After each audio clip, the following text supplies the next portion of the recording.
What's up, guys? We're back with another Power Rangers Lightning Collection review, taking a look at a figure that, well, I'm kind of surprised we're getting him already. I know the line's been around for a while, but Turbo is like a black sheep season, specifically from the early seasons of Power Rangers, but we're getting the Phantom Ranger. We don't have any of the actual Turbo Rangers yet, but we've got Phantom Ranger, although in some weird turn of events, they're specifically calling out the fact that he appears in Space. This isn't a Turbo season character, folks. This is an In Space character. So you don't have to worry about it being from that season we don't want to talk about, which, I don't know, that's weird, right? So, yeah. Beyond that, we've got him in the standard Lightning Collection style packaging, you know, normal stuff here. Figure in the big window, you've got the Tom Whalen artwork on the front, wraps around to the side, and then the back of the box gives us that sort of CG render style shot with some of the accessories he comes with. So let's do it. Let's pull him out and take a look.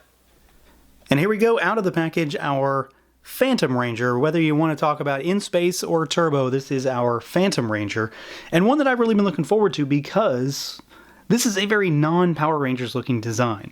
He's very much just a guy in motorcycle leathers with some pads on him, and it works really well from a kind of mysterious figure standpoint. Like, this is potentially something you might be interested in even if you don't do Rangers. But it's just a cool design, and I think it works pretty well when it comes to being an action figure.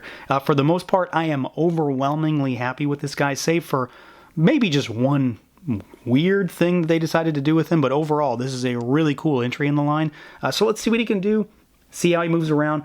This is still a very normal Lightning Collection figure, but at the same time it is a little bit different too. So at first, we've got a neck and head here that are not disc hinges. So there is no hinge on this, it is a ball peg. So he looks up really well, looks down really well. You've even got some tilt side to side, full rotation, and then of course that neck will move slightly, but you can kind of bob that head all the way around. Arms go out at the shoulders. They rotate, but of course you've got to watch your pads there. They're going to get in the way, but you've got your butterfly joint too. We've got our bicep swivel. Double jointed pinless elbows. Pretty good range on those.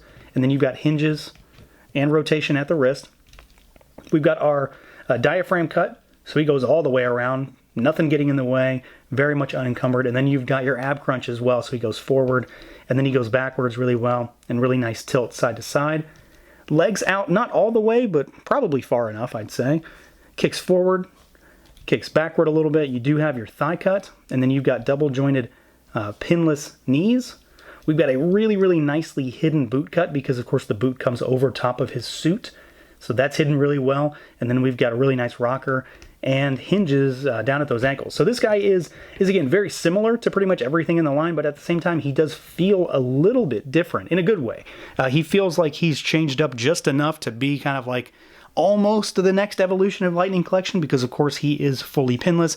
He does not have a disc hinge at the neck for that ball that's up there, and he just moves very smoothly. No issues with him, nothing tight, nothing too loose. Just very nice feel right out of the package.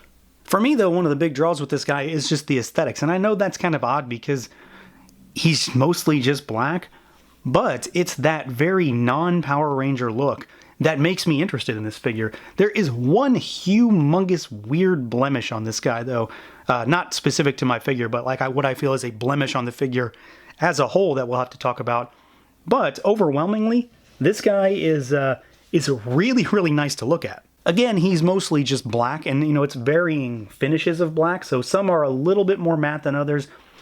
You know, the undersuit, some of the pads are a little bit of a different finish. The shoulder pads, the thigh guards, they're a little bit glossier, but for the most part, he's basically a textured field of black, which works really nicely and is really close to what he looked like in the show too. Like, I don't see a whole lot that's jumping out at me that says, you know what, he looked this way versus this way. A lot of little things on him are painted. You know, all the clasps and buckles on his boots are painted. The belt's painted. This midriff section is painted. All of the straps on his chest are painted. So I do think that looks really nice. And then of course you've even got all the stuff on the back that's painted. You've got the little T back there, and the back part of the belt is also painted. So there's a lot of instances in this line where things should be painted and they are not, but this guy has so little detail that should be painted. I feel like they kind of got most of it, if not all of it.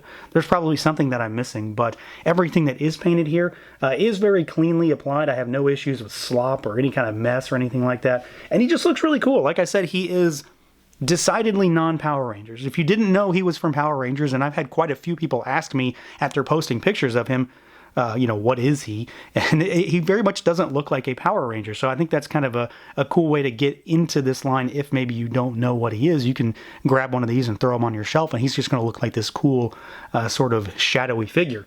Now, I did say that there is one thing about him that is decidedly weird and what I feel is a blemish to the figure, and that is this hole on his chest. So he has a gem in his chest, the Power Ruby, and they decided that they wanted to throw him an energy effect that could come out of the chest. And the only way Hasbro could figure out how to do it, I guess, was to put a hole in there. So there is a perma hole in the middle of this figure, which I absolutely do not like. Not only does it just not look great, it puts a hole right through one of the only things that isn't black or silver on this figure. So it's also not centered either. And that may be more of my figure versus anything else. But it's unsightly. That's really what it is. It's unsightly. It's a very odd choice. Like, I'd much rather have had no energy effect that could go in that chest, put it in the gun, which it can go in his gun, and just be done with it. I feel like this is an unnecessary overstep when it comes to modifying this figure, because honestly, this would be one of the best figures in the line for me. He probably still is, but even more so if he didn't have that hole there. So that's a negative for me. And then we've got the head sculpt here, the helmet sculpt rather, which I think looks really nice.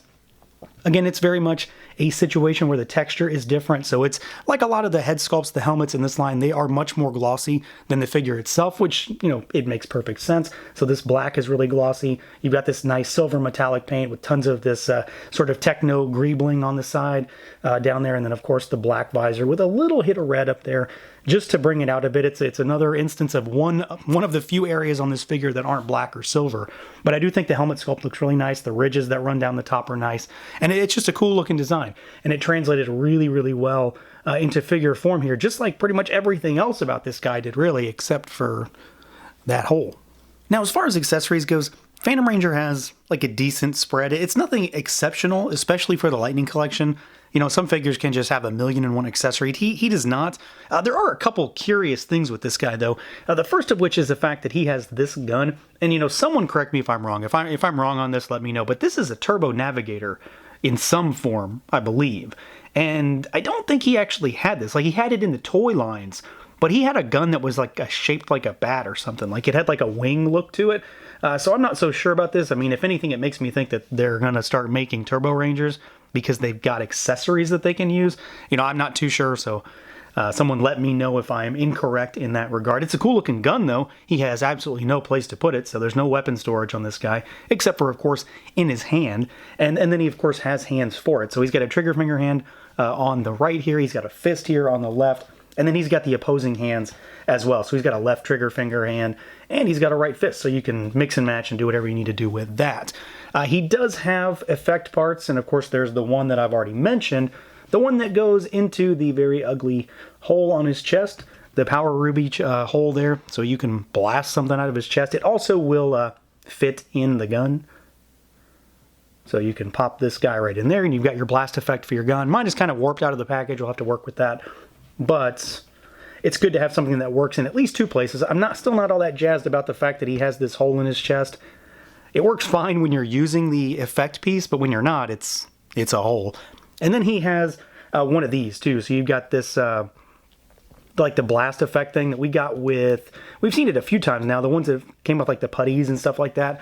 So it's just like a explosion where he's getting blasted. It wraps around his chest. These are okay. Like, I think they're kind of cool. I'm not so sure why he needs this, and it's also not the right color if I'm, for my taste. I wish it was the same color as this so that he could be blasting somebody else and the colors would match. So, he shoots an orange beam and there's an orange explosion on the other end. It's kind of a pet peeve really more than anything else. So he comes with a few cool things. There's really nothing exceptional here.